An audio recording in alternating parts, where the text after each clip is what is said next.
Сәлеметсіздер ме, құрметті менің оқушыларым. Бүгін біз 9 сынып бойынша БЖБ номер 1 екінші нұсқаны талдайтын боламыз. Органикалық химияға кіріспе бөлім бойынша жиынтық бағалау. Ал кеттік. Ең бірінші сұрақ. Кез келген органикалық қосылыс құрамындағы көміртек атомы қанша байланыс санын түзеді? Кез келген көміртек 4 байланыс. Себебі көміртек бізде 4 валенттілік болып саналады. Оның 4 жаққа 4 байланысы болады. Барлығы да сигма байланыс болу керек міндетті түрде. Міне, ең алдымен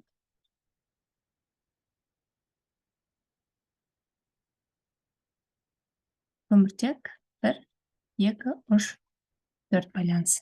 Түсінікті? Осы төртеуі көміртектің 4 валенттілік екенін айтады. Келесі сұрақ. Органикалық қосылыстар құрамындағы көміртек атомы қандай байланыстар түзеді? Кез келген көміртектің қосылыстарында ең алдымен жаңағы айтып өткен бір байланыс сигма және қос 2π болуы мүмкін, немесе 3 еселі 2π және сигма байланыстары болуы мүмкін. Келесі сұрақ. Төмендегі кестені толтырыңыз дейді. Бізге берілген С2H6. Бұл бізде этан. Барлығымыз білеміз, алкандық топтардың біріншісінде метан тұрады, екіншісінде этан тұрады. С2 болса, демек ол этан. Келесі метанол. Метанолда С1. Ол деген сөз, демек бұл жерде спирт бар деген сөз. Спиртта міндетті түрде OH болады. CH3. Бұлардың енді құрылымдық формасын жазатын болсақ, міне, этандікі С1, С2. Енді H. Мына жақта 3 болады. И мына жақта да 3 болады. Себебі С-да бізде 4 байланыс бар. H-ға 3, мына жерде 1, и басында да дәл солай болады. Метанолдікі ол да дәл солай. С,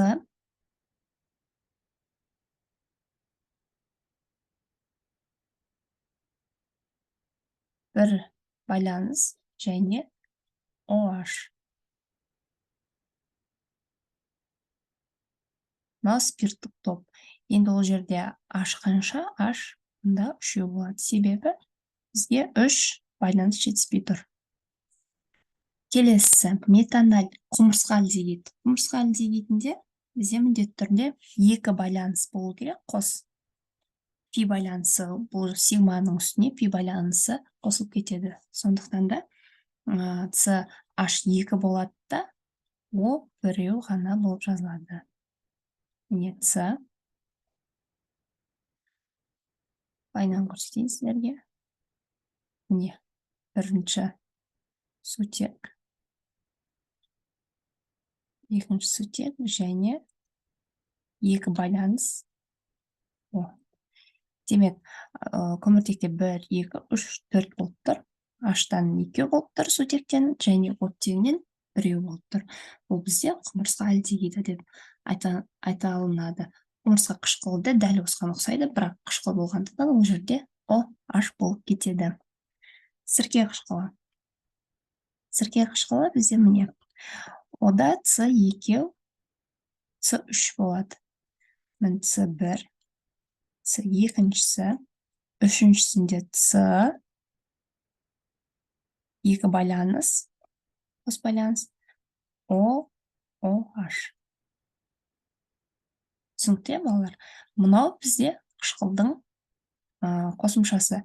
Және біз бұл жерге көміртек жетпей тұрғаны көміртектің байланыстарын жазып шығамыз. Мұнда 2 жетпейді. Сонда С-дан 2, H-тан 2 болып тұр.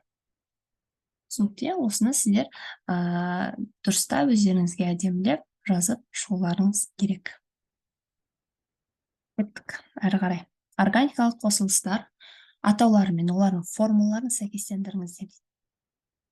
Бұл сұрақты біз бірінші нұсқада да талдап өткен болатынбыз. Қазір енді біз тез жүгіріп өтейік. Ең біріншісі 1, 2, 3 және екі метил болады, үшеу болғандықтан пропан, екі метил пропан. Бізде ол Д-ға сәйкес келіп тұр екен. Біріншісі бізде Д.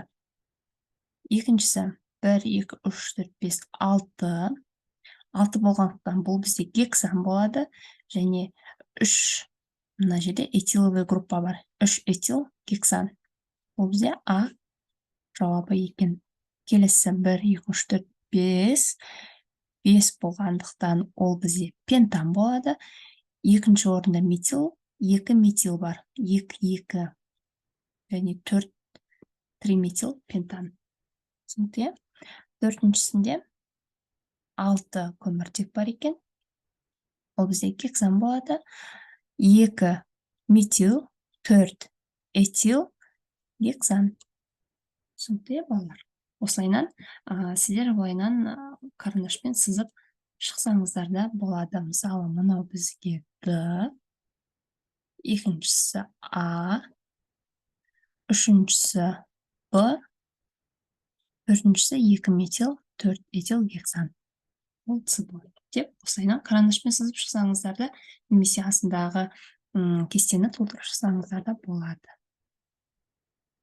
Кеттік ары қарай. Төртінші сұрақ. Ұсынылған заттың құрылымдық формуласын жазыңыз. 2, 2, 3, 3 тетраметил пентан берді. Пентан болғандықтан бізде көміртектің саны 5 болу керек. Не көміртек 5 көміртекті жазамыз. 2, 2.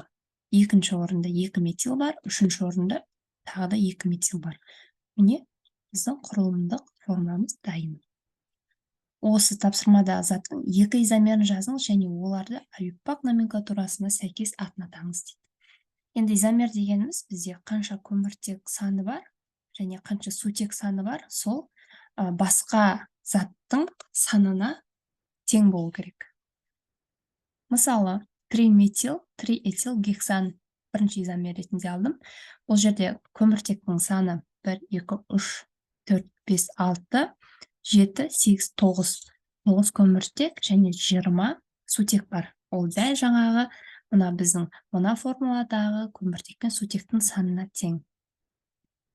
Сондықтан да ол 2, 2, 3, 3 тетраметил пентанға изомер болып тұр. Екінші изомеріне мен 2, 2 диметил гептанды алдым. Бұл жерде де дәл солай көміртектің саны бізде 9-ға тең, а сутектігі 20-ға тең болады. Санап шықсаңыздар болады. Келесі сұрақ. Спиртті тотықтыру кезінде органикалық қосылыстардың басқа класының өкілі болып табылатын өнім пайда болады. Пропанол тотығуының өнімін көрсетіңіз. Пропанол тотыққанда бізде кетоновый группа бөлініп шығады. Сондықтан бізде мына жерде берілген қайсы варианттардың бізге керек еместігін қазір анықтаймыз. Кетон бізде А-да бар, Д-да бар. А мен Д-ны қарастыруға болады. Ал С мен Б-да бізде біреу альдегид, біреу қышқыл болып тұр. Демек, бұл бізге сай емес. Сондықтан немесе А-ны, немесе Д-ны қарастырамыз. Енді пропанол деген, пропан бізде 3 көміртек болу керек. А-да бізде 1, 2, 3 сай келіп тұр. Ал Д-да 1, 2, 3, 4. Ол уже пропан емес, бутанның тотығуының өнімі болып кетеді. Бутанолдың. Сондықтан бұны біз қарастырмаймыз. Демек, дұрыс жауабы А болады. Түсінікті, дәл осылай өздеріңізге керек еместігін методом излечения деп айтады. Солайынан тест ретінде шығарып алсаңыздар болады. Түсінікті ғой, балалар? Осымен біздің екінші нұсқамыздың талдауы аяқталды. Түсінбеген сұрақтарыңыз болса, міндетті түрде комментарийға жазып кетіңіздер. Мен сіздерге жауабын нақтылап қайтаратын боламын. БЖБ тапсырмаларын жоғары баллда тапсырып оларға тілектеспін. Менің каналым сіздерге ұнаса, подписаться батырмасын басып, міндетті түрде қолдап кетіңіздер. Қош сау болыңыздар. Пока-пока.